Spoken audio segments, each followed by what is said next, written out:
vacuuming. So there will be more convenience for everybody.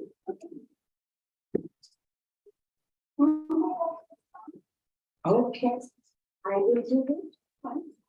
I have been instructed not to move around because they're also doing a virtual streaming of this. So today, I'm here really to talk about the report, the State of Africa's Environment 2023.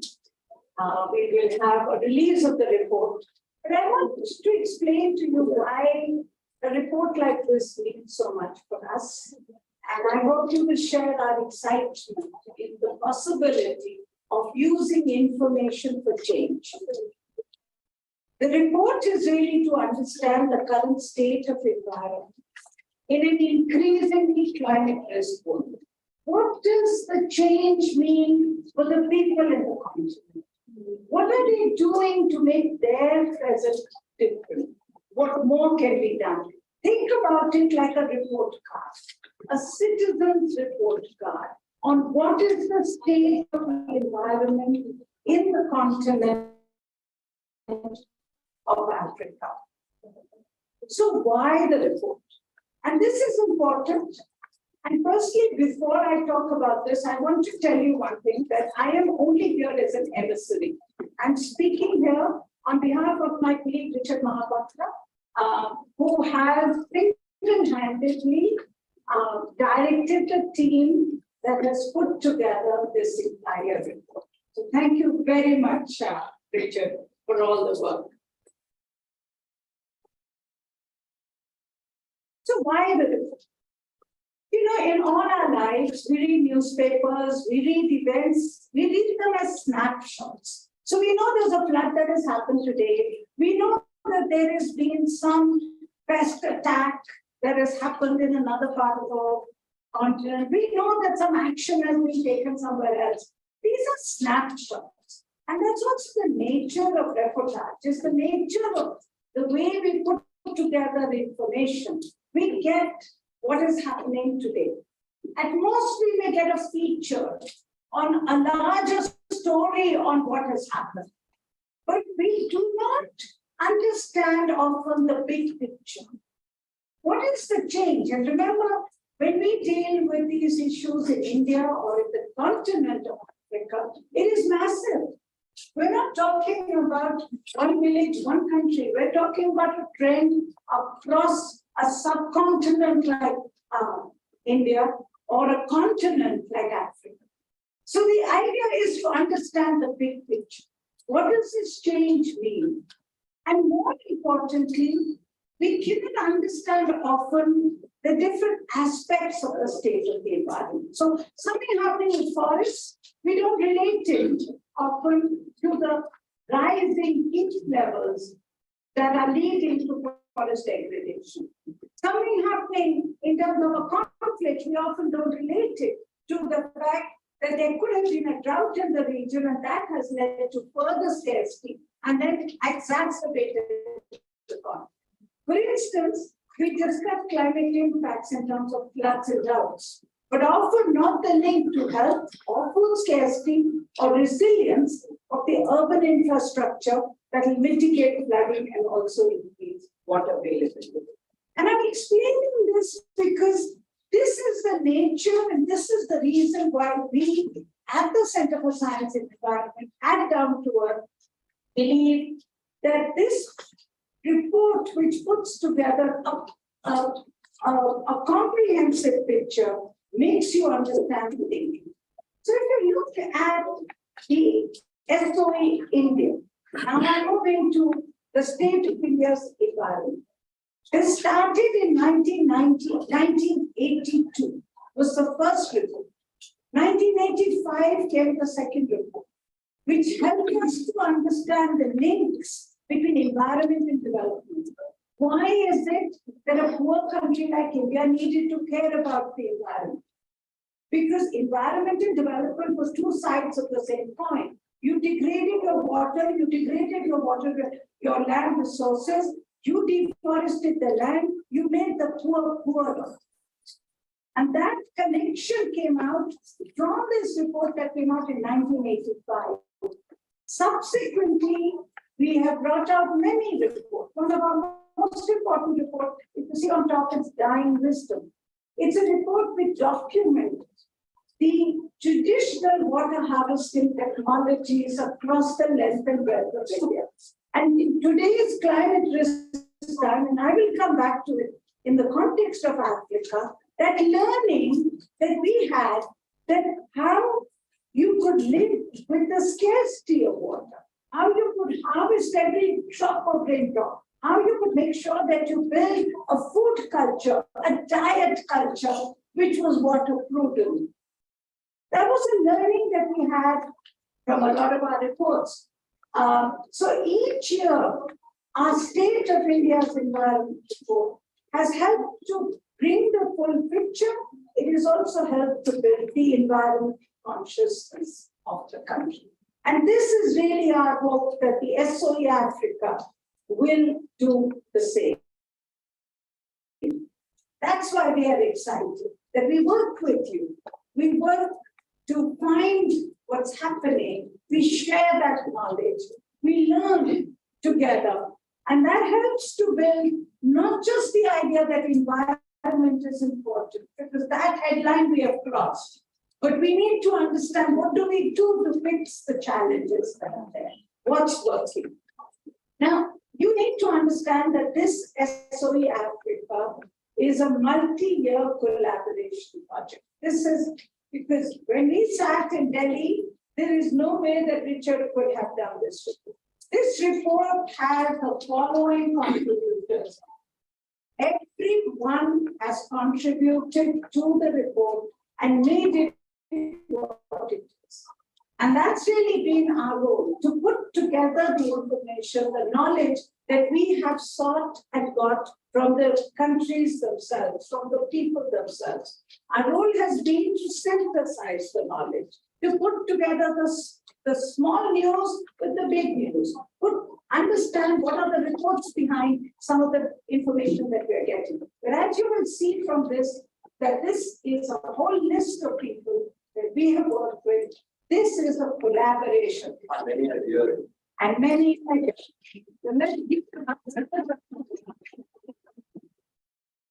But I also want to acknowledge that we are really honored to hold this meeting with Nisha. This is another collaboration, because for us, science, environmental journalist associations are important to build the understanding of what needs to be done. If you look at the contents of the report, you will see we have featured everything from climate change, the issue of climate change, the issue of biodiversity, the issue of land and agriculture, air pollution, mobility, energy, health, water, and waste. So it is a report which puts together the state of the environment. It is a report that helps to build that larger picture of what's happening. So let's look at climate change. There is no doubt that climate change is an existential threat. The African continent is the least responsible for emissions that have posed temperatures to rise. There is absolutely no doubt about this. Every fact, so true that the African continent, along with countries like India, are going to be worst impacted. If you look at the scale and the speed of extreme weather events that are hitting our part of the world, it is indeed frightening. We know about the floods in New York, but we often don't read adequately about the kind of floods that are hitting many parts of the African continent. We don't understand the link between the locust attacks and the changes in the rainfall patterns that happened in the Horn of Africa, which led to an increased pest attack by locusts. And the fact that that change in the rainfall pattern happened because of the change in climate change. So those linkages are something that we are just now beginning to understand. And it is important for us in our continents to understand these linkages, to write about, because our voices in terms of the impacts on our people is often not understood adequately. And that is absolutely critical that we do. It's these extreme weather events are impacting livelihoods, they're taking away the development dividend. Just think of the cost of every extreme weather event. Now the trouble is, and this is a tragedy, we don't have a robust mechanism to record the actual costs of each disaster. But it's a fact that every time these hit, they take away the ability of people to cope. And with the frequency of these extreme weather events, we are beginning to see increased migration happening. Because people are now learning, are now finding that they just cannot cope. One flood, they could still pick themselves and get on with it. But one flood, and then a drought, and then a pest attack, and then a cold wave, and then a heat wave, that is literally breaking their backs. And that is really then leading to the kind of insecurity that we see in our countries, because the first migration is to our cities that adds the kind of pressure on cities in terms of environment, and then of course is the insecurity globally. If you look at these two tables that are there in the SOE, in the State of Environment Report, Africa, you can see the temperatures that were suitable and where we did it. Think about this in 2070. Just look at the dark zones. What is going to happen to these countries, these people, as temperatures continue to rise? I'm not going to get into climate change today because we'll discuss that tomorrow. But we know today that we are not doing enough to reduce emissions. We are on a path to at least 1.5 degrees by 2030. And we definitely are not in any way finding a way to turn it around. Now that's serious when you look at this and you understand what it means to be living in a world which is literally going to be fried. It's also for disproportionate stress, and the tragedy, the immorality of this is that the disproportionate stress, the countries who are going to be most impacted are countries which have least contributed. This politics of climate change has to be understood, because this is at the core of understanding also what can we have in terms of an effective deal. 70% of the world does not have access to energy yet the world will run out of its carbon budget. What happens to that 70% of the world? That's the energy question. And then, of course, the vulnerability, which I spoke about. Climate change is real, it is urgent, and the one big impact it is having is on our water system. The war for water is intensifying. We have tracked what are the different disputes, what's happening. But here's where the opportunity. Here's the opportunity for the turnaround story. Because we can also become water wise. We can also use the crisis of climate change, the fact that it's going to rain more in fewer number of rainy days, to be able to make sure that you can learn the art of water harvesting. Every drop of water to be recycled, every drop of waste to be recycled. DG is here. For him, the biggest challenge is going to be water pollution. The answer to water pollution is to make sure that there is not a drop of sewage that goes into our water bodies that is not recycled in terms of water. There is not any excreta which goes into our water bodies because it is used as manure, as fertilizer. It also means rethinking about our food system. So these are the linkages that we need to, because at the end of the day, we talk about climate change, but when we talk about climate change, we don't talk about the food systems enough. We don't talk about the water systems enough. The opportunity to reinvent. Richard can show you about 3 or 4 issues ago down to. They are a very interesting story. So we had said we have floods in a part of India which never gets that kind of rain. It's a desert area, Rajasthan. And as an editor, Richard said, I need to send a reporter to look at the floods, what's happening, because here is a part of the world which has never seen this kind of devastation. How are they managed? And his reporter came back, his correspondent came back with this incredible story, which we quickly made into a cover of our piece.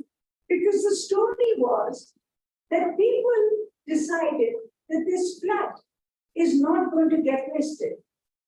They built, in certain villages, they built 50 water harvesting structures, all in a matter of 15 days. They repaired their tanks, they repaired their ponds, they built check dams, just so that they could harvest every drop of water. So that climate change induced heavy unseasonal rain actually became a source of good news rather than just bad news. And that's really where a lot of this reporting, learning can actually help to inspire what is also possible. And I say this because climate change is often something in which we as reporters, writers, find that we are only reporting and writing of the bad news. And it's creating such level of insecurity in people to say, but what do I do? I can do it. So I think it's important for us to make the connections with many of the other issues that I mentioned. Now, when you look at biodiversity, it is very clear that African continent is a biodiversity hotspot. I'm sure you've heard that countless numbers of times. You've also heard the fact that there are threats to biodiversity. Wild animal populations, habitats of forests are being destroyed. But the big question that is there, which comes out of the different writings in the state of Africa's environment, is what are you going to do to protect your environment? What's the strategy that you're going to adopt? Is it going to be a strategy which came out of the conservation movement of the rich world, the Western world, which was based on excluding people from conservation? Or will it be an alternate strategy where you can actually show a new model of conservation, a model for the world which the world has never seen before, model where livelihoods of people are enjoined with the protection of wild animals? So is this possible? We need to track, we need to celebrate where the change is happening.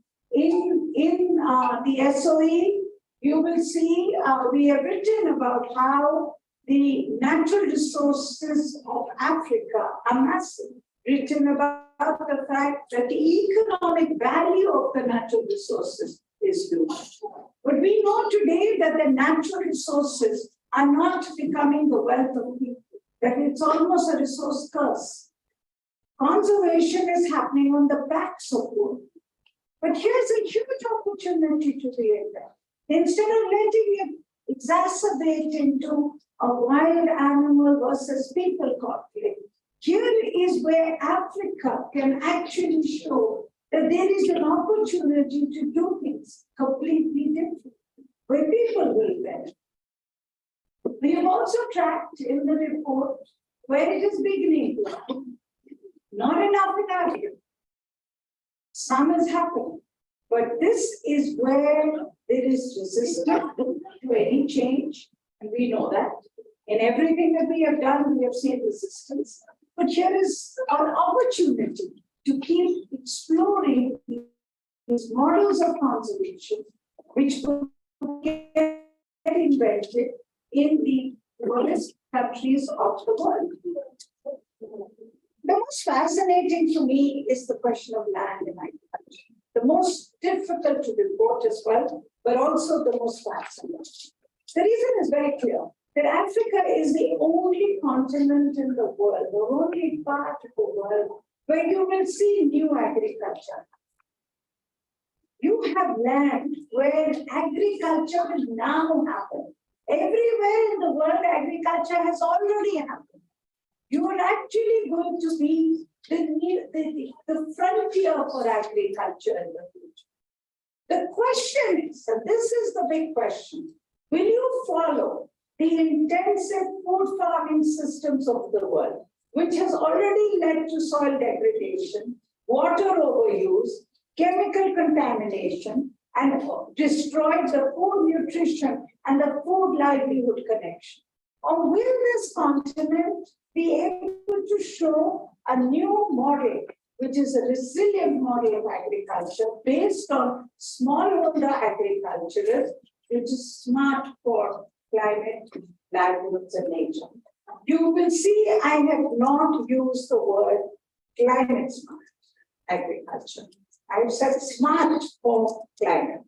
Because what is being called climate smart agriculture is only a new packaging of highly food intensive systems, which in today's world add to the insecurity of farmers, because the more input intensive an agricultural system is, it means the more money they need to be able to grow the food.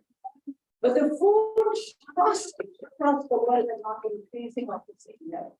And so farmers then across our world and in your world will then suffer because they will not get the value of their produce, the value that they have invested in produce. So what we are learning in India today is that the agriculture system of the future has to be one that is low input agriculture, higher benefits for farmers, but systems of agriculture which regenerate the soil, systems of agriculture which are good for livelihoods, but also good for nutrition, so that we eat good food, we eat the right food, and that's the agriculture question for the future. In Africa, I find that in the state of Africa's environment, there's some fascinating questions that you have raised, and you have tried to answer, Richard, which is the whole question about food insecurity in Africa.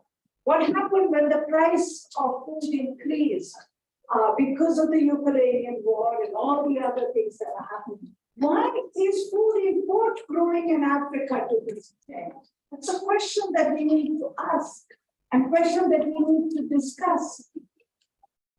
What is the impact of agriculture on the soil, on the land degradation? Because that may not be so evident from information in Africa, but we know it's true in our part of the world.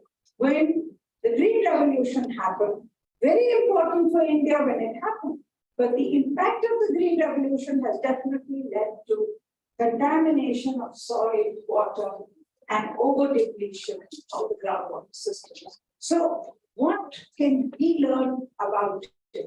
And then, of course, was this fascinating issue about the seed policy. And all this told me, therefore, that there are very alive, burning questions in Africa, which people in the continent are asking. SOE has reported on this, on those developments. But this is an area where there is so much noise in the continent. Noise means that people are engaged with it. And this engagement is really the outcome of it is going to decide whether Africa will be able to redesign its food systems so that they're smart for climate, people, and nutrition, or whether they will fall into the same trap that the rest of the globe has done. My colleague Anumita is here. She will talk about air pollution and mobility tomorrow. But It's very clear that toxic air is a killer. It has huge impacts on our health. When we released our report on Delhi's air pollution in 1996, we titled it Slow Murder. And the reason was we said that this is a death where the doctor does not give you a certificate that you have died because of particulate pollution, but it is slow murder. So this really is something that we have understood in our part of the world, understood what the crisis is and what the opportunity is. It is clearly something that is becoming a serious concern in many countries of Africa. And the reason is also that you have a double jeopardy. On one hand, you have poverty, which means that people women continue to use dirty biomass to cook. Now this, I call this the wicked problem of the world. We have gone to the moon, we have done everything, but we still have the bulk of women in our part of the world cooking food and damaging their own health. It's completely unacceptable. But this is something that is happening and continues to happen, and it has a huge health burden. But then you have also growing affluence, rightly so. Why should Africa not get cars? Why should you not get richer? You will and you must. But affluence means today that you also are getting into a car-dependent city. And this combined with poor technology and poor quality of fuel is a deadly combination. Because it adds to the contaminants in the air that we breathe. So if you look at this data that is there in this SOE, you will see across the world, and then you will see the data from Africa in terms of PM2 and the health impacts. And I want to focus, as you're seeing in my talk, I'm focusing both on what we found in terms of the state of affairs, but also what the state of affairs tells me in terms of the opportunity for tomorrow. The answer for air pollution is very clearly one of the answers in our cities is to reinvent the model of mobility in our cities. And it is possible. I mean, every time we fly into Nairobi, the one thing that I see, Mamo, is the number of people walking. Okay? You have the maximum number of people who walk in terms of walking to work, walking to school, wherever. Now, across the world, we have been told that the best non-motorized transport is the most sustainable transport, whether it is cycling, walking, or taking a bus. That's what we do. That's what the bulk of our people do. But they do it because they are poor. The big question is, will they do it as they get rich? Or are we going to get also into cities which are highly inequitable because a small percentage of people are going to drive, they're going to occupy the road space and pollute the air share. And the bulk of people in our cities will continue to walk, cycle, and they will not have the access to a sustainable mobility system. And this requires rethinking. Because even if you look at the e-vehicle data, and you will see Africa is very low, to me, it's not a challenge. Why are you worrying about private cars moving on batteries? In fact, the whole world should not be talking about it, because those private cars moving on battery is not going to actually lead to an improvement in emissions. What is going to get out of the car, we can move people, which means that we need to think about e-buses. We need to think about e-autos. We need to, what do you call autos here? No. What do you call autos? Matatus. In Tanzania, we call bajaji. So all of them, all of them, instead of thinking of them as things that need to go, we need to think about them to reinvent them for the future, because that's the sustainable mobility patterns. And that's really, again, I love this picture. Anamita will show you, I'm sure she will show you tomorrow. It's a picture that's always in my head when I talk about this, because here's this picture of what is called a modern mobility. I've destroyed your talk for tomorrow, but forgive me, okay? A modern system where she has a car jam, a huge car jam. And then she has what we think is a very bad model, which is this incredible diversity of things on our roads, from cyclists to walkers to matatos to everything. And that moves people.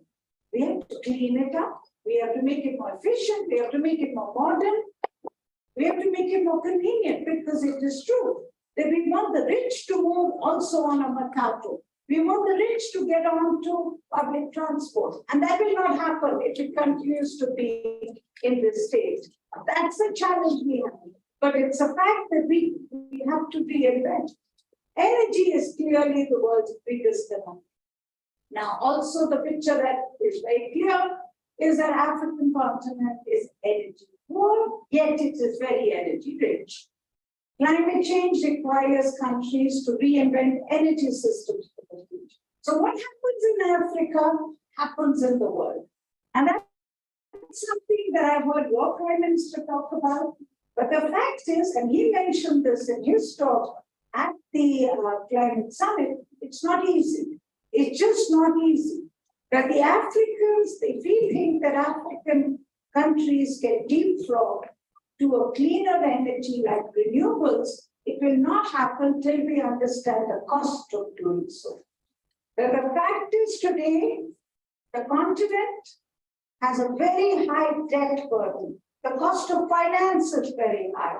And this means that this transition to what we call a cleaner future that we want should happen, and that can happen in a part of the world which still is going to build its energy system. It's not going to happen till we can fix some of the structural changes. So that's really one of the big issues. But one thing that is there in the SOE, which I want to flag, is this question about gas. I mean, now that because of the Ukraine war, there is a lot of new interest in African gas, just like there is interest in Africa's red minerals.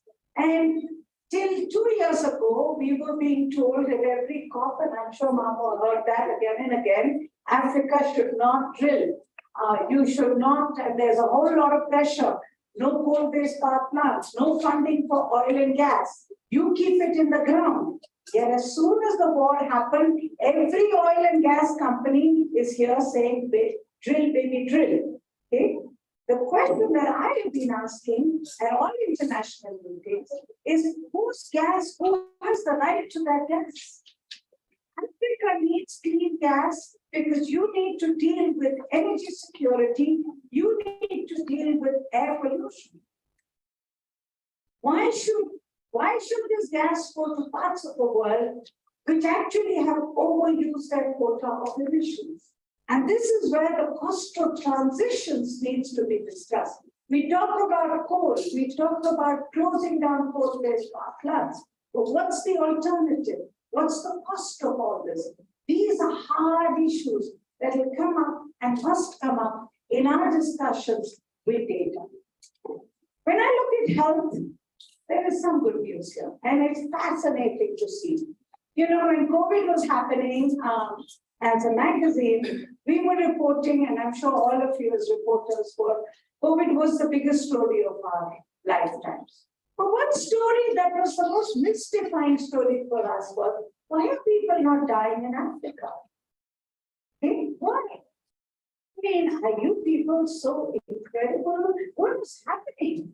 Is new data not coming out of Africa? Is it just that? So we did a cover on Africa and COVID, and it really came out that you had incredibly good systems after Ebola to deal with pandemics. It's not recognized. It needs to be recognized. Wow. Okay? It needs to be talked about because it's often always said, no, this part of the world can't fix it. You fixed it. Wow. When we were dying. You remember the cover you did? I mean, it was all out of this mystery that we had. Why are people of Africa not dying? And it was a fascinating understanding of your pandemic management systems that have grown. But, and that's where there's always a but in every story. And this is a but here. There is all the new problems. Your biggest problem today, and that is unacceptable in my world, unacceptable in your world, that children die because of dirty water. This is completely unacceptable. And this is really about, as I said, that whole question about sewage, the whole question about sanitation, and those questions have to come back. Bacterial infections are your biggest killers, and that comes from dirty water and dirty air. So it's a clear linkage to environment, to our mismanagement of our water and air resources. And now with climate change, there is going to be a new challenge. For the first year, cholera is back in the continent after a long time. In numbers, they have been there in small numbers. And that's a lot to do with climate. Because with increased rainfall and the kind of rainfall you're seeing today, cholera cases are going up. And this is again linked to dirty water and flooding. And of course, vector-borne diseases, the biggest problem that we've always had. From malaria to dengue to chikungunya to Zika to everything else, which is going to get worse because with climate change, more unseasonal rainfall. But again, all this is about management. Why are we allowing stagnant water? Why are we not holding every drop of water? Why are we not cleaning our garbage so that there is no chance of infection? That's really where the challenge of environmental management gets linked to the challenge of health. If you look at this from the report, I found this very fascinating. That just look at the number of cases that have increased just in the last 10 years because of all this that I'm talking about. And of course, the links to climate change are absolutely clear. Water scarcity is still pervasive. It is adding to health burdens, leading to loss of livelihoods. But again, here is the opportunity. This excites me a lot, Mom, because in India, we have actually over the last 50, 20 years, with the work that we have done, that governments have done, state governments have done, this issue of water has become much more something that has changed. And I think this is an opportunity that can be done a lot in Africa. The whole water scarcity, the whole paradigm of holding water where it belongs. Every drop of water, decentralized water systems. The second, cut the length of the pipeline that is bringing water into the city. I remember going to Cape Town and discussing the water system with engineers in Cape Town, and their only thing was building more dams further away. And they would never think about the fact that they could actually recycle their sewage, that they could think about local water harvesting system, that they could recharge their groundwater system. And this is where the link to cholera, the link to water-borne diseases is because of urban water sewage. And this is an opportunity, a huge opportunity. So some years ago in India, we started talking about the fact that we needed to stop doing a sewerage system in our cities. Now, can you imagine the shock when you say to engineers, stop building sewerage systems? They're like, but that's impossible. You cannot build a city without an underground sewerage system. Today, the government of India's official policy is that we do not need cities to do underground sewage systems. That we can do on-site sewage systems where anybody's septic tank will be connected to a tanker, which collects the sewage in a tanker and brought to a fecal sludge treatment plant or a sewage treatment plant. And the Government of India policy is that that sewage will be recycled and put back on the land, not in the water. So it's a change in paradigm. It's not easy. Please don't get me wrong. It's not as if I can do this tomorrow. But I'm very excited because a state in India called Odisha, which is on the eastern side, that entire state today has only got on-site treatment system, non-sewage sewage system. Every drop of sewage is treated. Its river quality has improved. It's cheaper. So instead of building underground sewage and then not knowing where your sewage has gone, and your, I don't know, Africa, half our sewage problem is that the underground sewage has somewhere disappeared and not got connected to the sewage treatment plant, and so the pollution of our rivers will come. Now there is a new idea, and that's to me the exciting part of learning of the state of environment, where you can also see the opportunity of what can be done differently in the future. I'll come to the last issue. The last chapter in the report is about waste, solid waste. Now, solid waste is about affluence. Richer we get, the more waste we generate. Worse, the waste we generate is going to be more non-biodegradable. So, when we were poor, we had waste which could be degraded in the soil, whatever we ate. But now as we get richer, there's a lot more plastic, there's a lot more paper, there's a lot more tin, and in particular plastic. And I'm glad, Mahmood, that you're part of the INC discussing this, because this is really an issue where the question is, the more plastic is one thing that we as human beings created because it could not be destroyed. There are three things that we have done, that we have invented, with the principle that it could not be destroyed, so it is good, it is miracle. DDT, okay? Pesticide, which we said, it's the best pesticide because it can never be destroyed. CFC, okay? Which could never be destroyed, but when it is destroyed, our ozone layer. And now plastic. So human invention, which has gone for non-destructive materials, has actually led to a crisis today in our environment. But the question also for Africa is, what will be your model of waste management?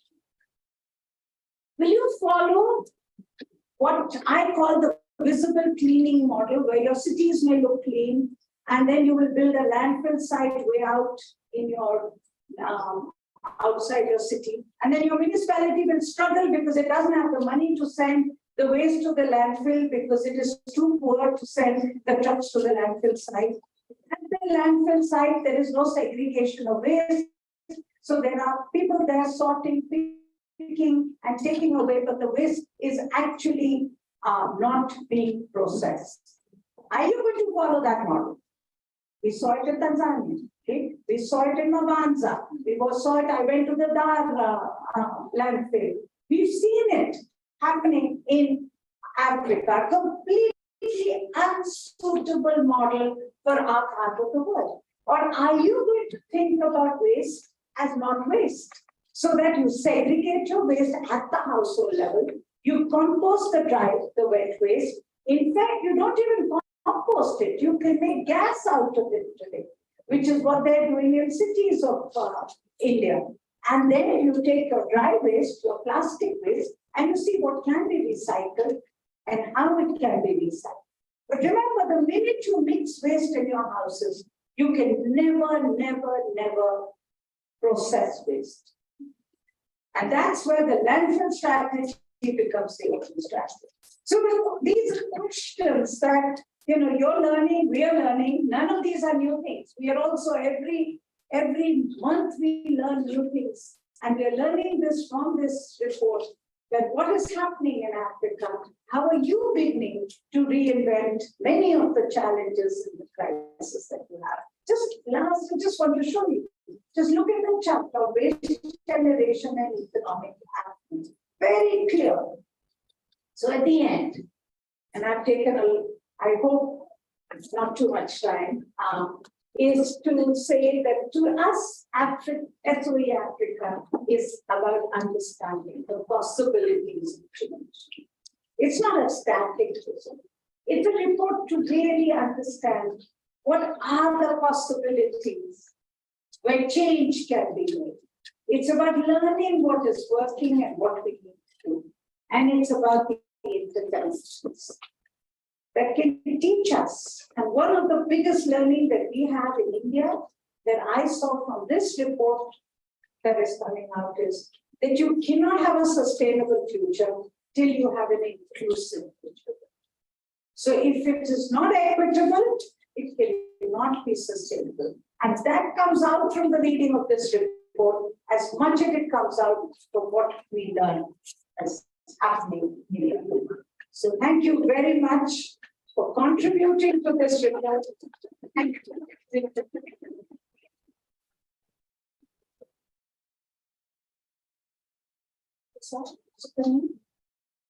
So let's come back. In the meantime, if there are any questions, I think you just got a phone call, just stepped out. So any questions? Maybe I can take those one before it comes and then we can release the report. Yes. Yes. Any questions to me, Richard? Oh, sorry. Yes, please. I would like to know what was the methodology that you used. I'd like to know the methodology that you used to come up with information. Excellent. Richard. Okay, the interview in the morning is very collaborative over multiple years, you can say 3 years, and around 100 journalists, reporters, researchers, then also doing research. This is what you can call it a synthesis report also, the state of environment. It's just like the IPCC report on climate change. So this is a report that it's gone, not just the report, as research done by us, going through years of data, again analyzing them, then also going through multiple country reports, then again analyzing them, then put it in continental perspective. So that's how it has been prepared. So it's a combination of two ways, which is one, to learn from the ground up, and the other one to synthesize that information with research and research and reports. So it's really a synthesis of the learnings from ground up, which reporters have contributed, and then to put that together from the reports, the research papers that you would have, the data that you would have had access to, so that we can put together the thing. So maybe what we do now, is it okay to take a few questions? Please.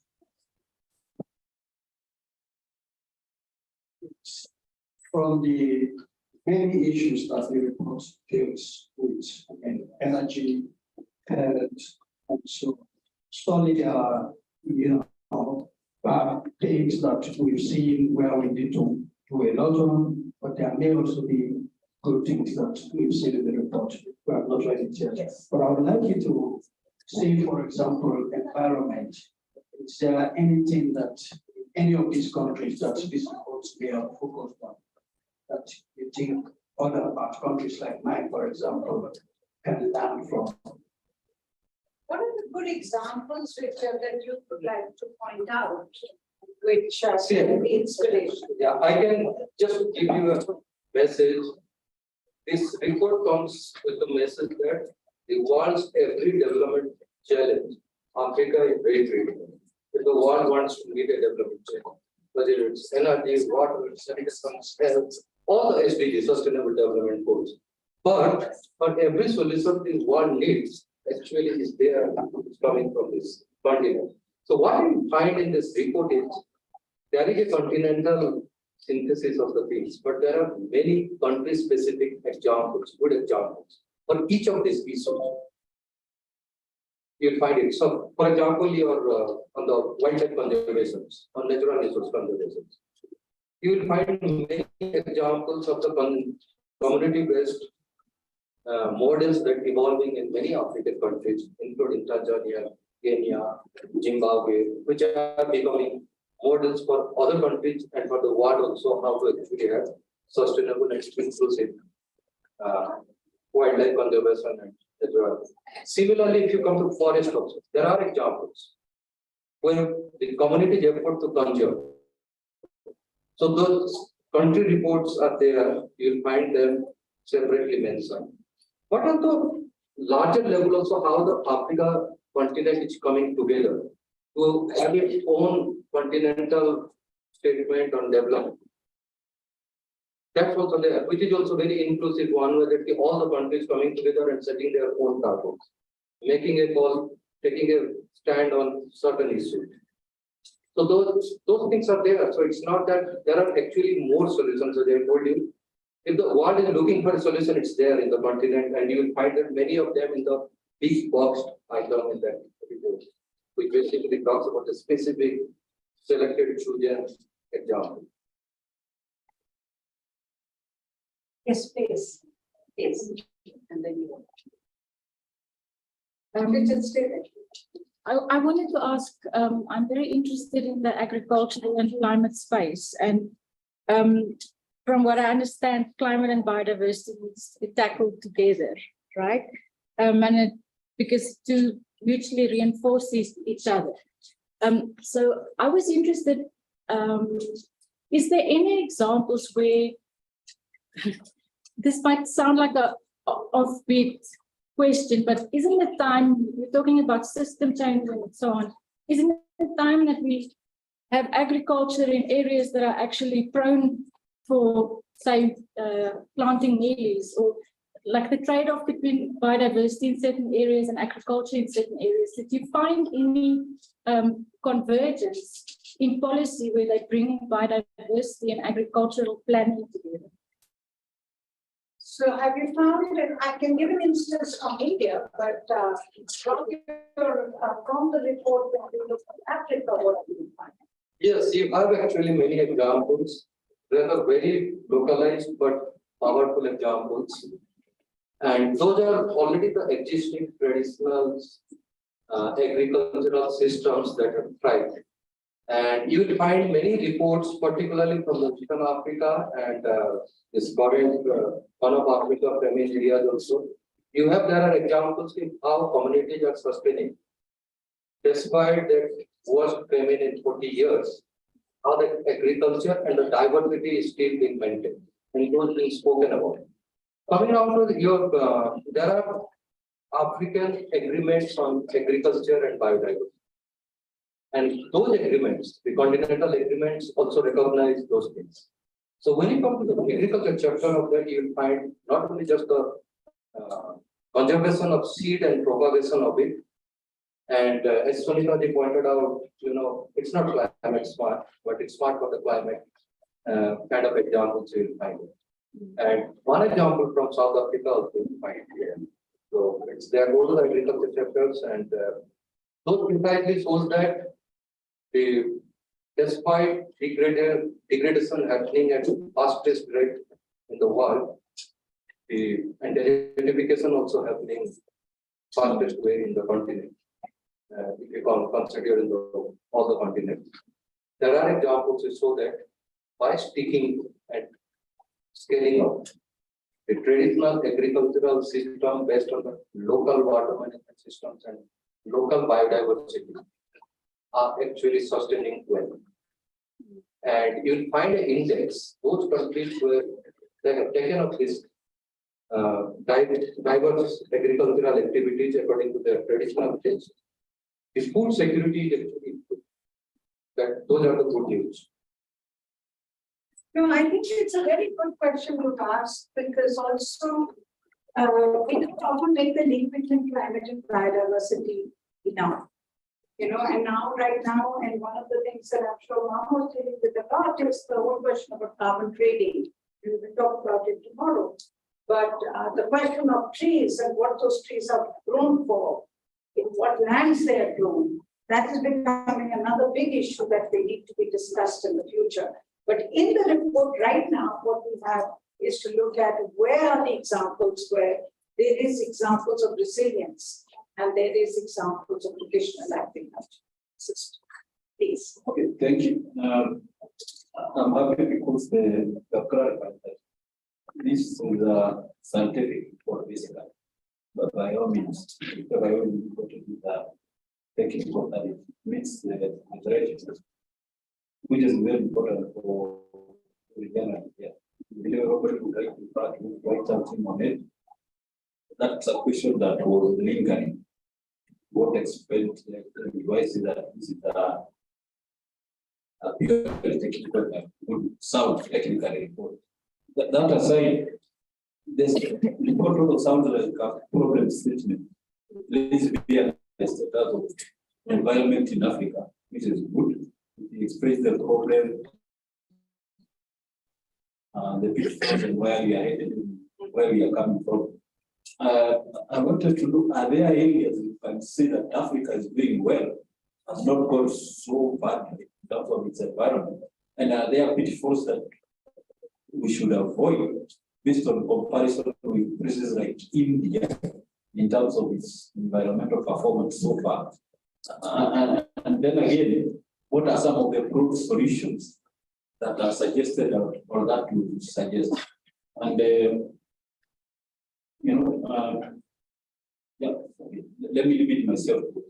Thank you. No, so Richard, why don't you start? So firstly, it is a very technically sound report that we can tell you very clearly. Our way of doing research is that we do ground research, but we combine it with scientific technical research. So all the facts here are facts that you can clearly depend upon. That we can tell you. We have done a lot of checking on that, and that is something that we are absolutely sure about. But there are three very big questions you've asked. What is it that Africa is, we know the state of the problem, but what is it that Africa is doing where it is leading the way? And what is it that Africa should not do, which it can learn from India? I'll take the second one, you take the first one. The first one, I think, again, I'm coming back to that key message. Means as a journalist, after reading this, after putting it together and finally reading it, it seems that all the challenges that world is facing could be other solutions. For example, on the health front, Africa has much to show and to celebrate on it. I think one highlight that we list is that at least 43 countries, each of them has eradicated one tropically neglected disease, at least one.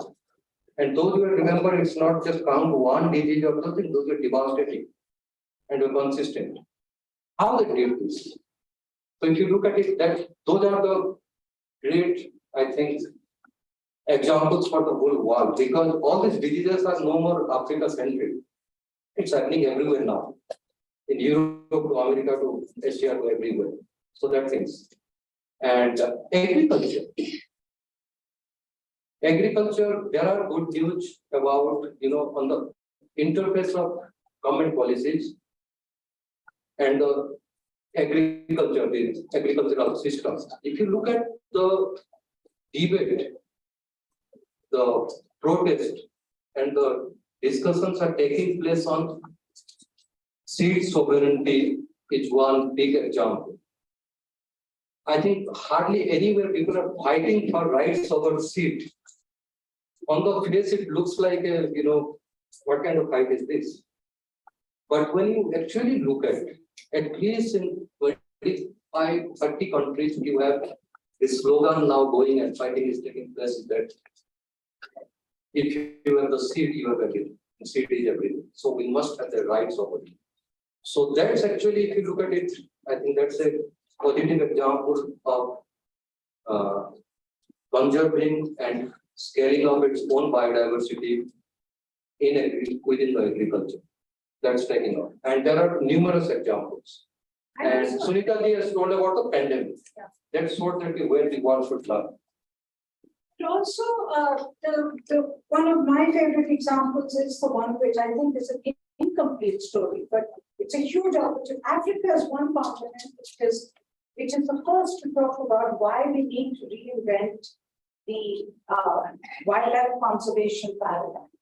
And you are practicing it, maybe not at the scale we all would like to see it, but you have tried against all odds. You try and talk about how wildlife will need to work with people, with local people, and local people will need to benefit from wildlife. It to me is something which is singularly the largest change in conservation that has happened has come from Africa. Because even this time, with the CITES meeting that happened, with the biodiversity meeting that happened, with the IDIS report that happened, there is now talk about sustainable harvesting. And that call and that voice has come from Africa. I still don't know whether we are getting it right, but the fact is we've had the courage to be able to say, no, we need a different paradigm of management of our wild animals, one that is suitable for the continent. And I think that's a big one. I just want to finish and then I will come. I think in terms of where you can learn, and particularly from a country like India, I mentioned many of them. I think the way you're doing your waste management currently, I would really argue, please learn from our mistakes. We have now caught up. We are doing much better in terms of waste for waste as well, learning to segregate, learning to manage it, doing it through an affordable system. There are many other areas, but we have learned because we made the mistakes. What I would really argue is we don't have to keep making the mistakes. Between Africa and a country like India, the one big commonality is that we need affordable solutions. Many of the environmental management solutions that have come to the world have come from the rich world, which are totally unaffordable for us. They're inappropriate for us. Okay?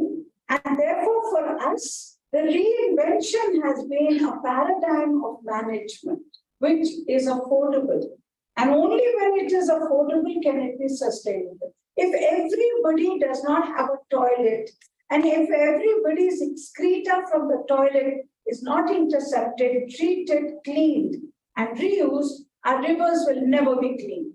So equity is an essential part of whatever we do when it comes to cleaning our water. So those are the lessons that I would argue that we can learn together.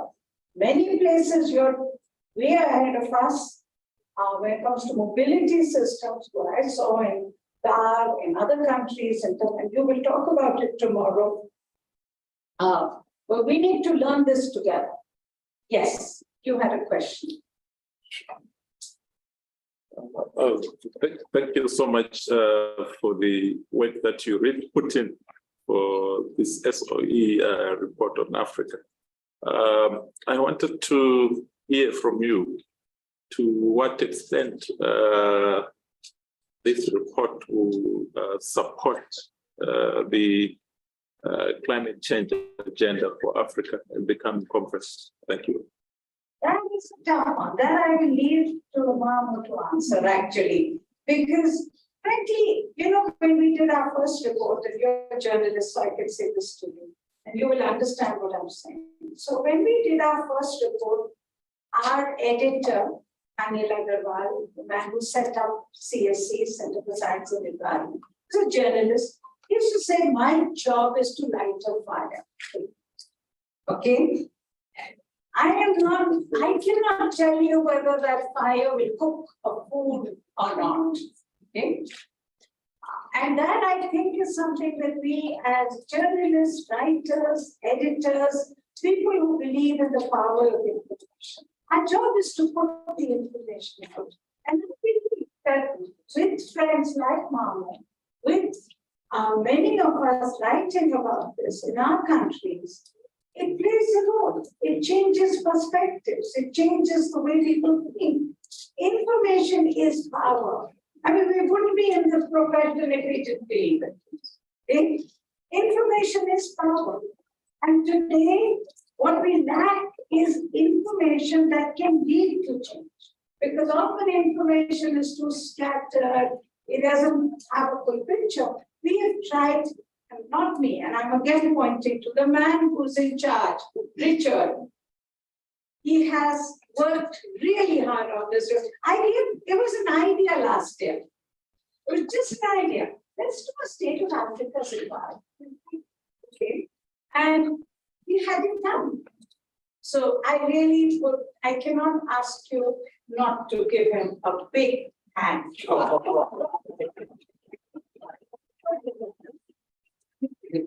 So information is power, and now we will ask Mamu to first release the report.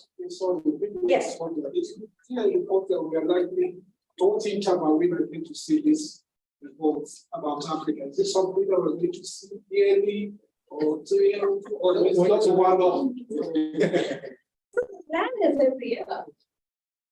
Okay, but we're going to have to work with all of you a little more to see how can we make, so Richard wants to go back, but his plan is once a year. Okay, because it's true, unless you keep looking at the trend each year, you lose the full picture. So I agree that the SOE Africa is essential every year. So how do we do it? What do? We will talk to all of you about it. But we are not giving up. We're not here to come and leave. We're here to stay. Okay. So can we, Shubharno, can we do the release of the report? Can you come up as well? We are missing Agan. Would it be nice if Agan has helped himself? So come, where should we stand? They should keep telling me not to come here or there. We're live streaming. So there's so Kanya keeps coming and telling me, don't cross the white line. Yeah. Yes, good. Thank you. So this is another thing we've done is for waste. We've stopped wrapping our books. We've said otherwise, you open it and then you waste the paper. So no wrapping of books anymore. So the magic has gone out.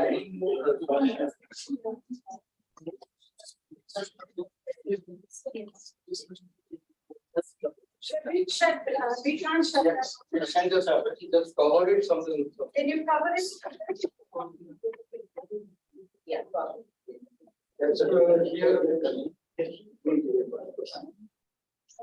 Oh, please. Yes, thank you. Live streaming. They can wait for 1 minute till you take the picture. Okay, they're hearing. Okay, here is the hallmark in our list.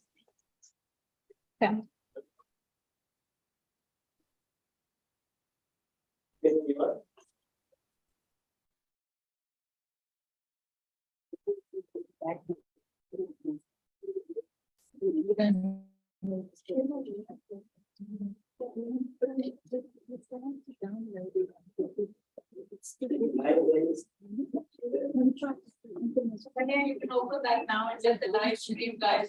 I know what she was saying.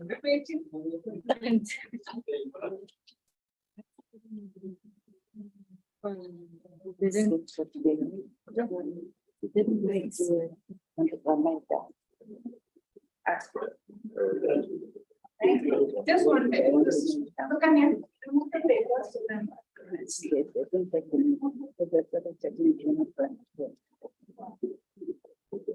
Thank you. Thank you.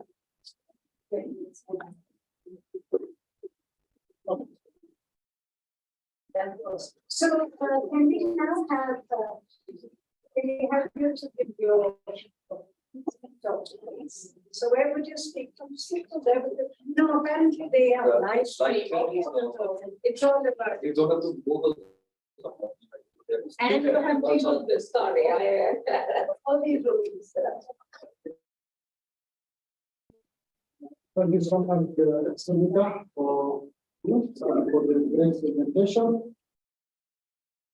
Good afternoon. My name is Mamo P. Mamo P is Paul. Where I come from, we are very few names, so we repeat names. I work for NEMA. NEMA is National Environment Management Authority, a regulator. And someone wanted to know about NEMA. NEMA has two mandates. We are established by an act of parliament that we call Environmental Management and Coordination Act of 1990. Our first mandate is general supervision and coordination of all environmental issues in Africa. Number two, we are also the principal instrument of government in the implementation of environmental policies in the country. We were created in 2002, and we did our first regulation in 2003 that we call environmental impact assessment regulation. Before the enactment of MCAC in 1999, environmental governance in Kenya was sectoral. Resources were sectorally managed. Every sector manages bits and pieces of environment. Water sector, wildlife, land, all the small components of management. We are involved in 7 statutes in our legal framework then.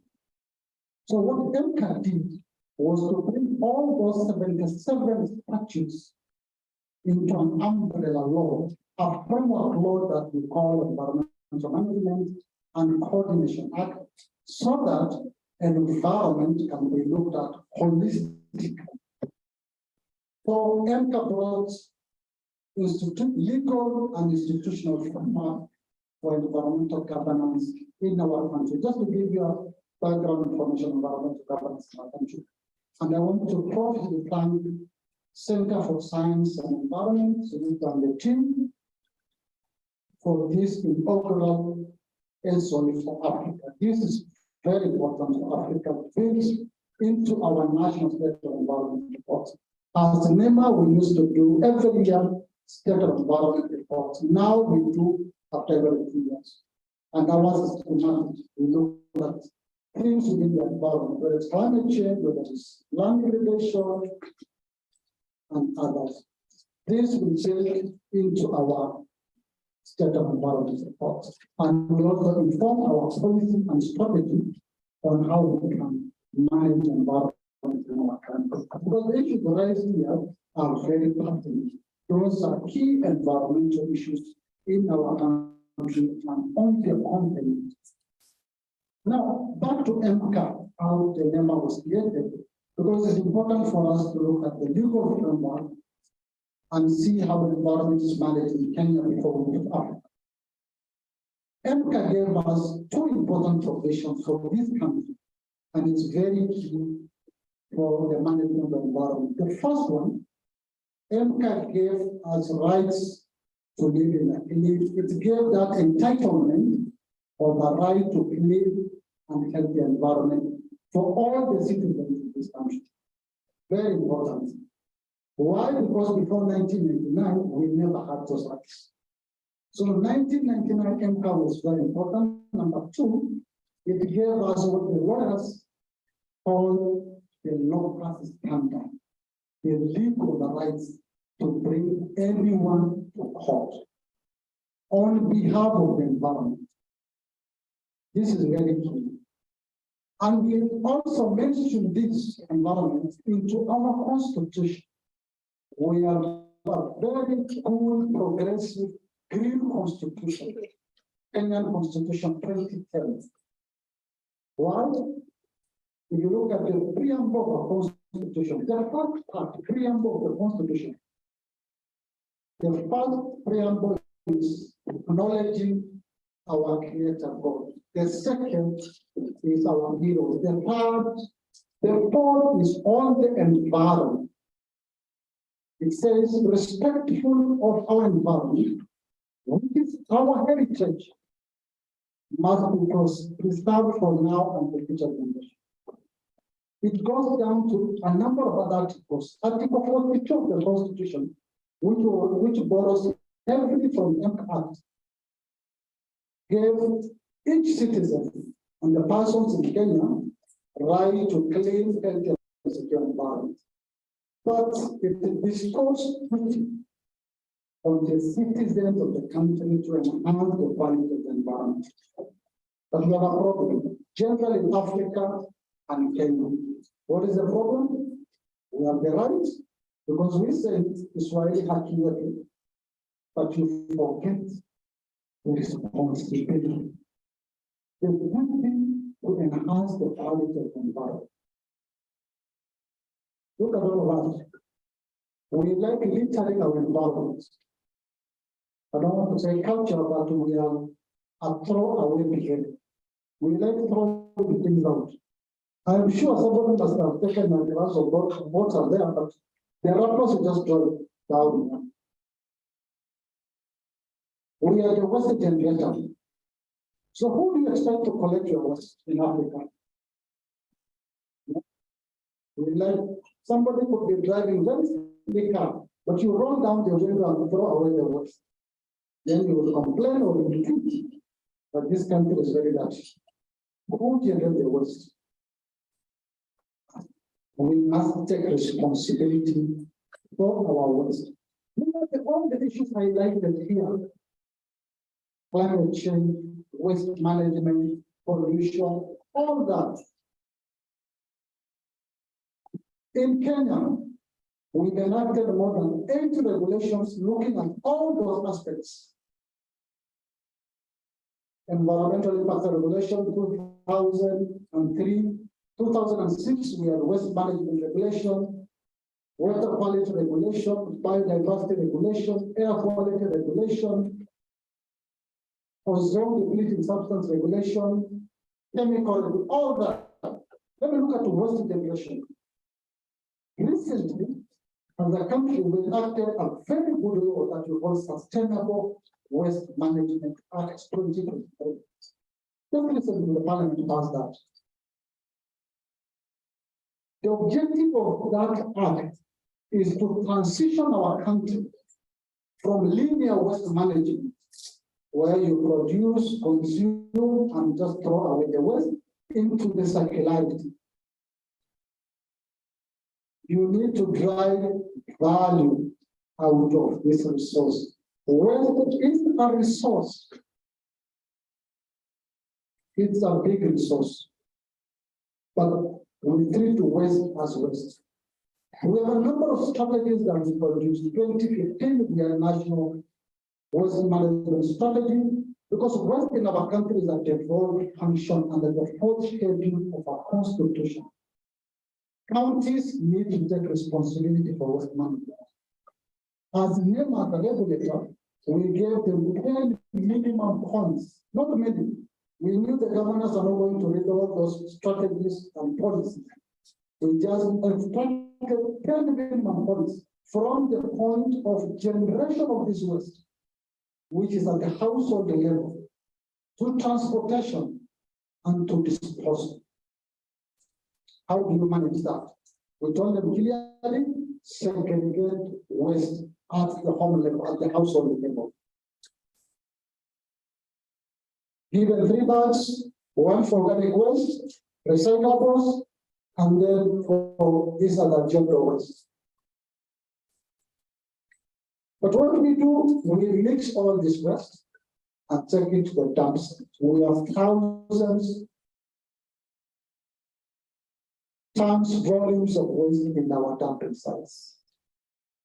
If you look at our municipal waste in Kenya, 65% of our waste stream is organic. Why don't you come up with organic fertilizer power plant? Sorry, organic fertilizer plant. Look at the effluent. So we just spoke about the sewer system. When we were working on Nairobi River Ecosystem Program, we had a big challenge Because the water that leaves, the source of Nairobi River is a place called Ondiri Swamp. That is the headwaters of Nairobi River. Water leaving the swamp, the wetland, is sparkling, is clean, spotlessly clean. But as it meanders through the estates, it gets dirty. Then we looked at what is the root cause of this. First, if you look at our informal settlements, they are all along the Nairobi River basin. You see that? They are not sewers. So later we are still on our sewerage infrastructure, which were done before independence 1963, with a population of possibly less than 1 million then, or rather 100,000. The sewer line keeps on breaking and releasing effluent into the river because the trans sewer line runs along the river ecosystem. If you can treat our effluent at a central place or rather at upstream, then we'll be able to manage it. Look at all the illegal damming sites, including the infamous Dandora dam site along the Nairobi River. Look at all the encroachments. We do not have riparian. All the riparian reserves are encroached by kiosks, garages, and churches or mosques.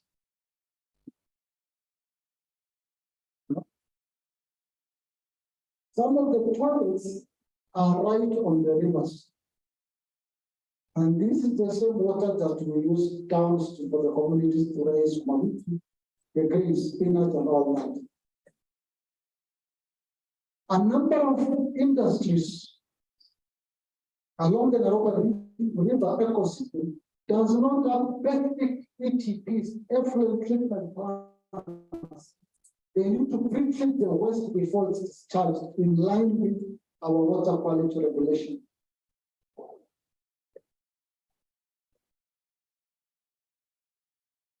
But look at it this way. We can come up with a lot of policies, laws, regulations, etc. But unless our citizens of this country, we change our attitudes toward the environment, it becomes very difficult for a regulator, for a government to enforce the provisions of these regulations and the laws. It's upon us as citizens to take, or rather have positive attitudes, take action to enhance the quality of the environment. Such reports are very important. It clearly highlights issues that we need to address, even globally. The one that we call the triple planetary crisis, climate change, pollution, and biodiversity was captured very clearly for the continent. And by the way, Africa is a very rich continent resource-wise.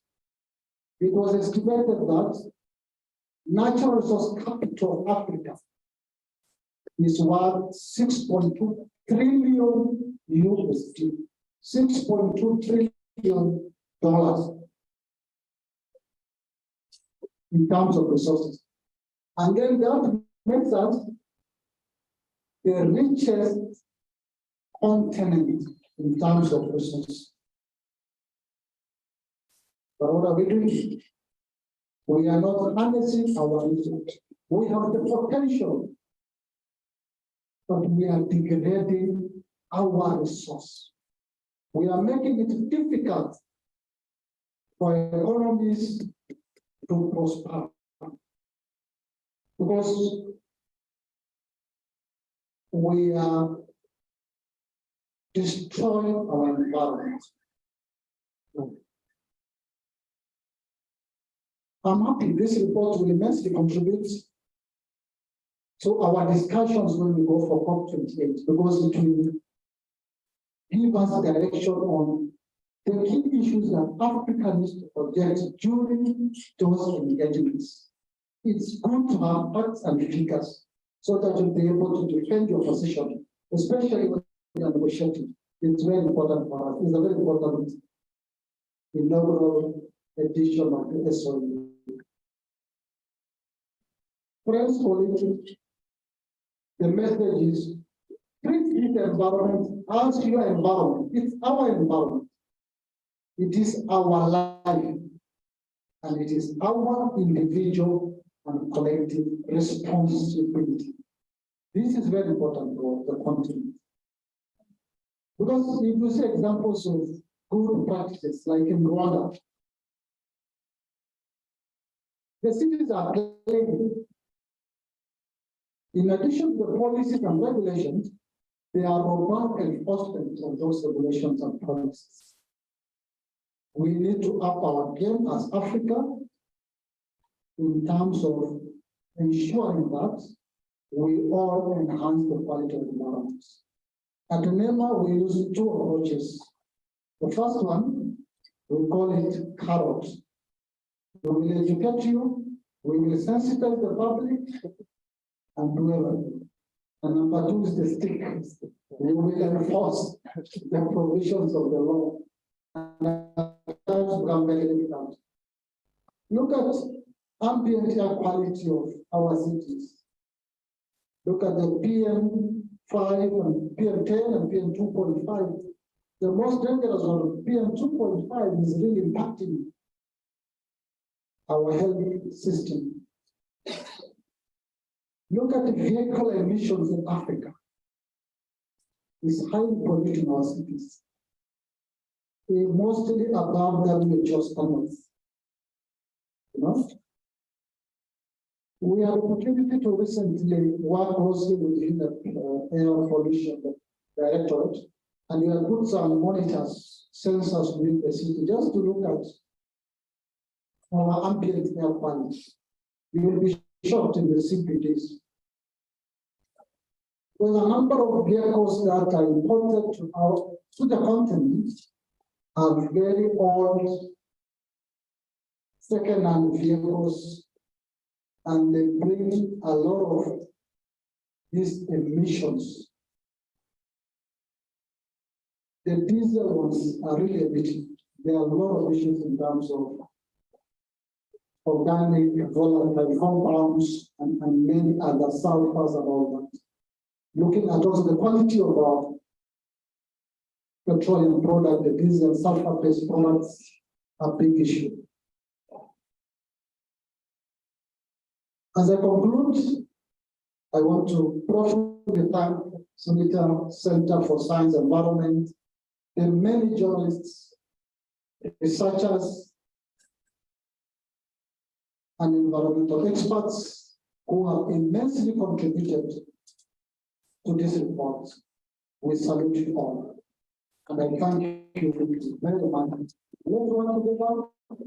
This is our environment, our life, and our responsibility. Thank you so much. Thank you. Thank you. So any questions?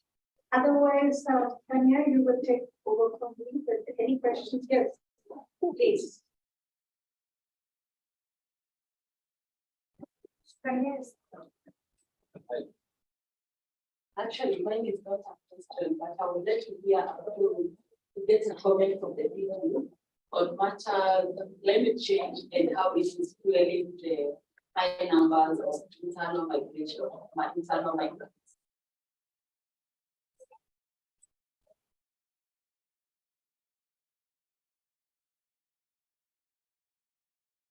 Yes.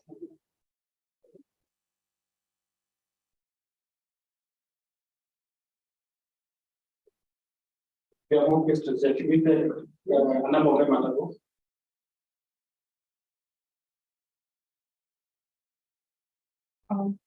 Especially there in regards to the single-use plastic bags that were banned many years ago.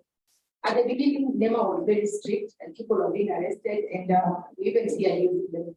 But currently, they are all over in the market. Hawkers have them all over, but nothing is happening. So, what are your challenges in implementing this? Or are they illegal? Is it overtime?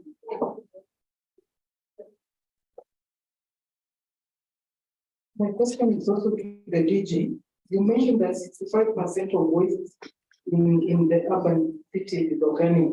And I like to state that there's need there's need for organic fertilizer plants. So as NEMA, what are you doing to address this? Because it looks like a big challenge. I think we'll check these three, then we can. Then we can, yeah, very good question. Yeah, please. Migrants?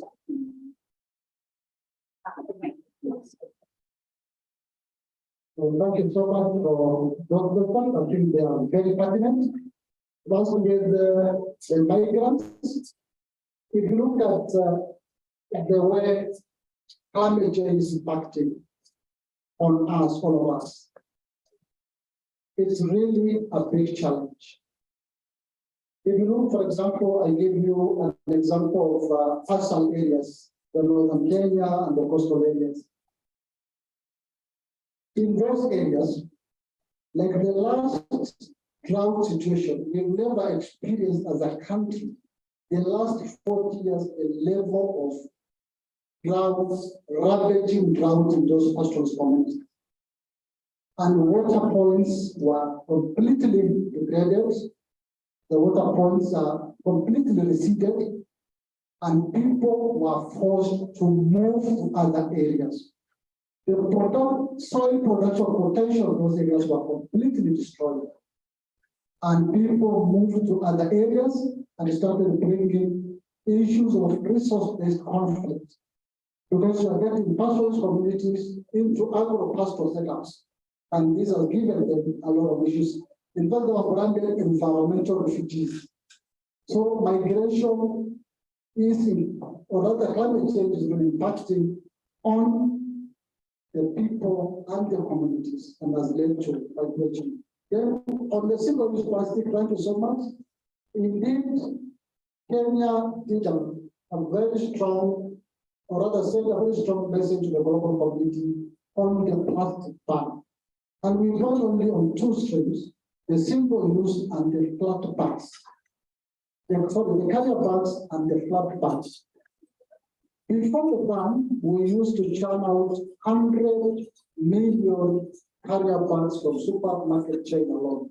And all that went to the environment and destroyed our ecosystem.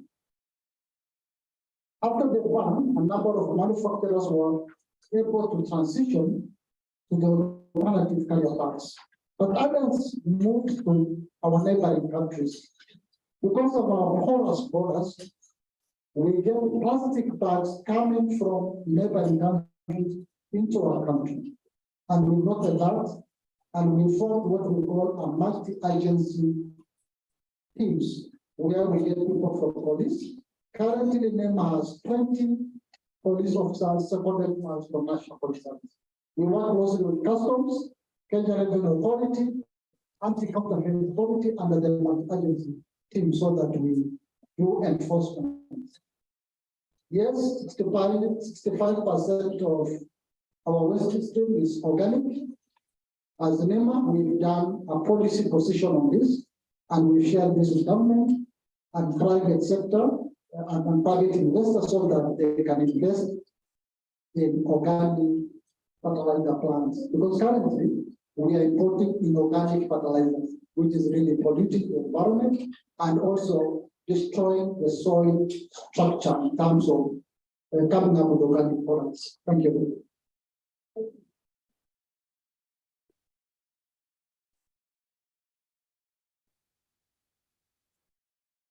Thank you for the observation. Let's speak a little bit about the regulatory measures that NEMA is taking towards reduction of air pollution, especially in countries.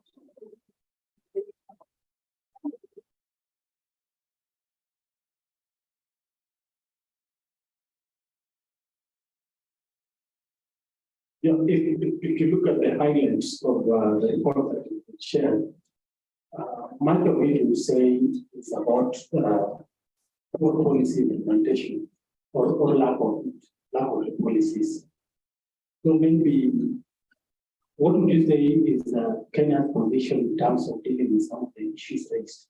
Is this something that Kenya can do or Kenya may need support from elsewhere to deal with it.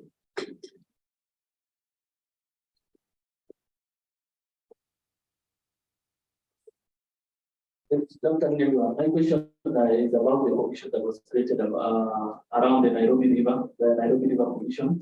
What's the progress so far? I know it just started working the other day. And what are the goals that they have in restoring the Nairobi River?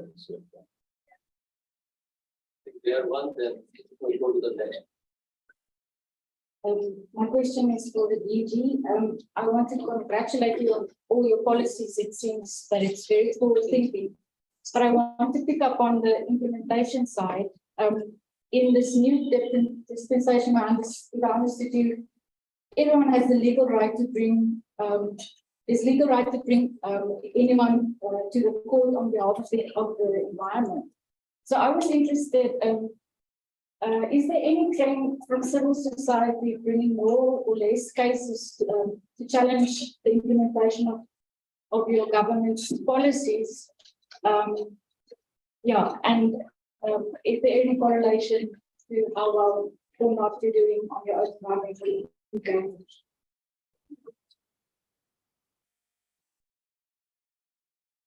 Thank you. Maybe I will start with the last one. I said MCA gave the citizen the legal rights to bring anyone to court. Before MCA, we never had this legal rights. It was vested in the office of the Holy Government. And I want to give a very classic example. Early 1990, our Nobel laureate, the late Professor Wangari Maathai, took government to court in early 1990s because government then, not now, government then wanted to build 60-story building at the heart of Holyoke, at the heart of the CBD. Then the late professor went to court under Greenbelt Movement, which is a civil society organization. And the Attorney General then raised a preliminary objection, saying that Professor Wangari Maathai does not have a local standard, does not have a legal rights, because the legal rights then for public interest litigation was vested in the office of the Attorney General, and she lost the case. But now we have over 130 cases in court against me, against the member for environmental cases, because of the local standard, because of the legal rights. Kenyans being very litigious people, they like taking you and member to court because of environmental, because that is the entitlement of our regulation and policies. Then on the air quality or air pollution regulation, initially we enacted air pollution regulation 2014. And we found out that we were not able to implement because we did not include vehicular emissions. Now we've updated our regulation and we've included vehicular emissions. From this, I think from January, February, we are going to set up what we call emission testing centers. And all the vehicles in Kenya will be tested for emissions. We have 19, you've designated 19 emission testing centers. We will ensure that if you comply, we'll give you a NEMA sticker saying that you've complied. And there are prescribed fees or penalties if you don't comply with air quality regulations, especially for vehicular emissions. We have standards for this and we want to ensure that you all comply. Then for the poor policy implementation, yes, there are some challenges in the implementation of a number of policies, regulation, and strategies. But at NEMA, we've developed a matrix where we can track our policy implementations, both at the national level and at the county level. And we have managed to this into the performance contract of our staff to ensure that the policies and regulations has to be implemented and are reported on. So we have put it part of our performance contract for the staff, both at the county level and the national. level. Then for the Nairobi River Commission, yes, they were formed essentially as an advisory body because they do not have a regulatory role. Theirs is advisory.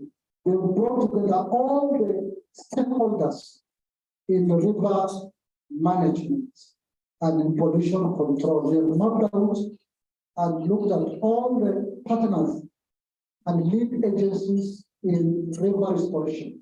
And they are coordinating these partners and ensuring that each and every government department, ministries and agencies undertake their mandate and role. Theirs is to ensure that works are undertaken by relevant lead agencies in the restoration programs. Thank you. Thank you.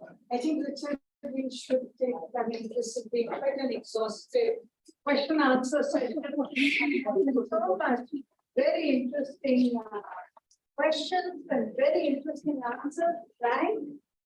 And I'm very impressed by the discourse and the dialogue here. These are clearly difficult questions. And but to me, I think one of the other things that we have done is it's not just about implementation, it's about the policy that you put out. Because for instance, single-use plastic. When I went to Tanzania, the same issue was there. You have a very good law for single-use plastic. And I also found that your implementation was very good. I did not see many bags on the roads. But I'm finding now today that those bags are coming into the new guise of biodegradable, of of using cloth in the plastic. And that is going to be the policy as much. So we also need to think of the plastic issue a little more structurally. What do we do with plastic? Because there is going to be plastic which is going to get recycled. But when it comes to carry bags, when it comes to thin plastic, which cannot be recycled, it just completely has to ban it. But that also means that we have to ban it at the source. Because we cannot just tell people not to use it, reducing it. In India, we are having a lot of challenges also with the implementation of our single-use plastic ban.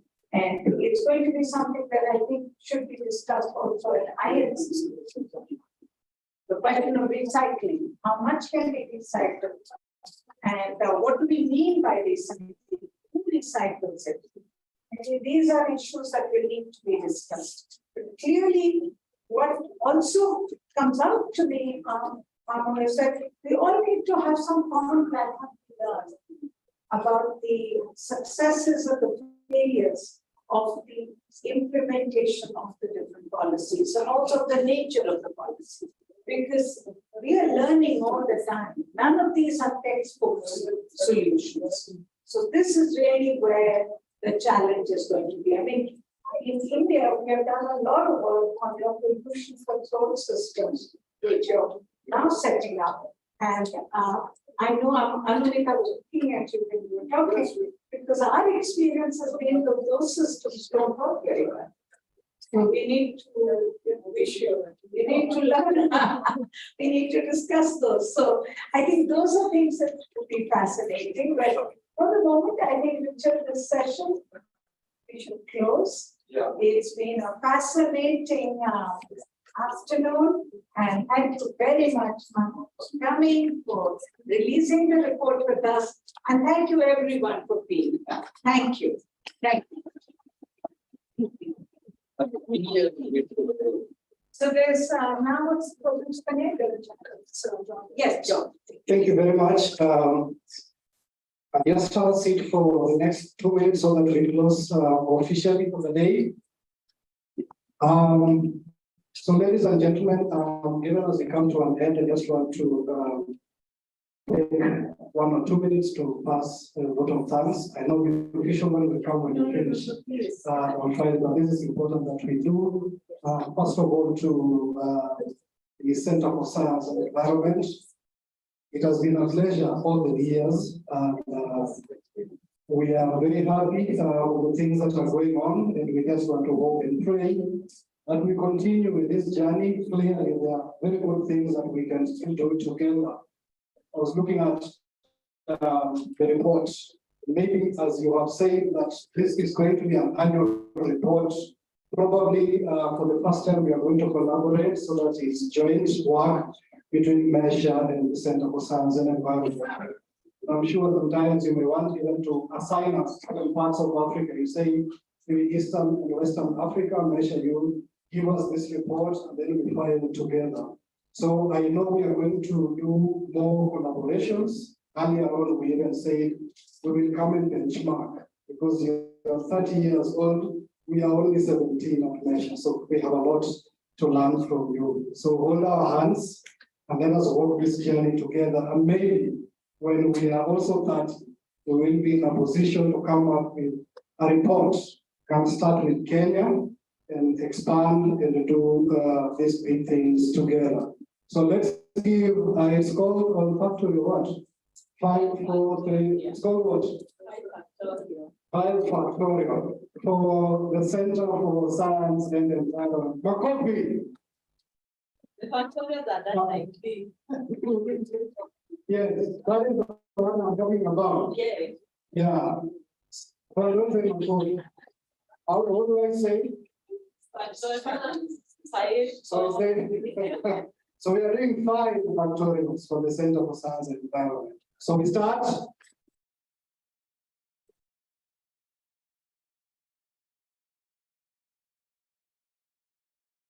You have tried. I know journalists are very poor with mathematics. We have tried. Secondly, I want to thank very sincerely the National Environment Management Authority. It is not always that we make an invitation that we are honored by the presence of none other than the DG. I think it is a great honor. It's a sign of how you look at us and the work that we do. Measure is an association of science journalists. We are the only ones of our kind. I want to check what to finish because I want to get this. Okay. We are media, environment, science, health, and agriculture. We're the only ones of our kind in Africa, and we proved that earlier here, and we have seen the work that we do. And I think from even your presence here alone, there's a lot that we can do together. There's a lot of things that we need to speak about. In this part of the world, when certain things are not going right, allow me to use the example of politics. Every time a politician feels targeted, for whatever reason, they say their life is in danger, the first thing that they do is they run to the media. Because they know if they make noise, if the media has reported it, even if someone wanted to harm them, now they will not do them. So I want us to go this direction with our environment, that we run to the media because we have a huge voice. Yeah. If we speak about some of these things, for instance, the one I have heard about our vehicles being, yes, the emissions.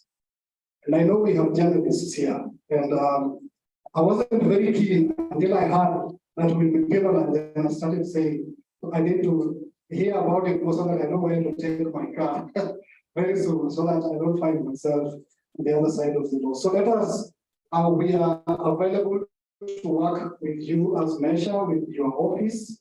And I saw you have our colleagues here, beautiful ladies from your communications office. We have at Measure a number of people from the communications world who are not practicing journalists, but they are members of Measure. So we are going to ask you to reach out to us and join us so that when we have these conversations, you are right here with us, you are able to guide us and tell us, this is what NEMA thinks about this is what we can do together. And I'm also aware that at your level, there are certain places where you have an opportunity to, have your presence in terms of probably board meetings, in terms of sectorial, platforms where people sit. Once in a while, you can say, Measure, give me someone to sit in this conversation because we want to see how we see these things from science communications point of view. Sometimes, we are forgotten and when things get out of hand. We want to say, so how do we communicate about these things that we want to do?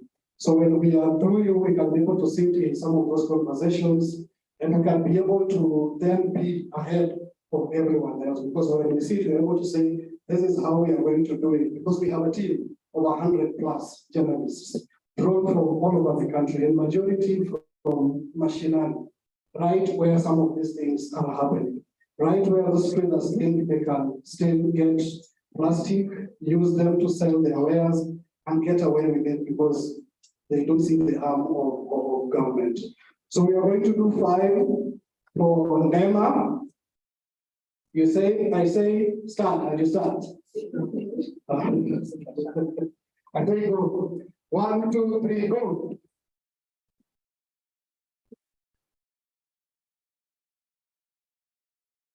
That is my experience. So I know when you're speaking, I had someone say to the table there, I have an opportunity to finish my story. So someone has been working on a story, and I think there's a component of NEMA that has been missing. So I don't want to take a lot of time. The next few minutes before we discuss, we can now network. You can ask those few questions that are remaining for those who want to find the stories.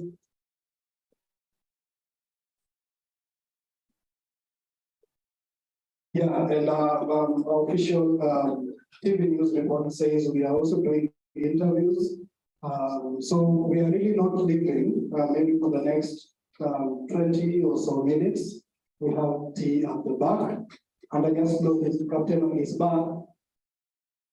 Again, I don't know if you want to say something. Okay. He has given me a little bit of help. Yeah, you're doing a great job. Thank you very much. So I think with that, ladies and gentlemen, we come officially to the end. So the next part is just to network. Let's have team together. Let's have the conversations. And we have evening rest. Let's meet here tomorrow in the morning. Thank you very much. Have I done well? Yes. Are you glad to me? Thank you very much. See you tomorrow.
Sorry.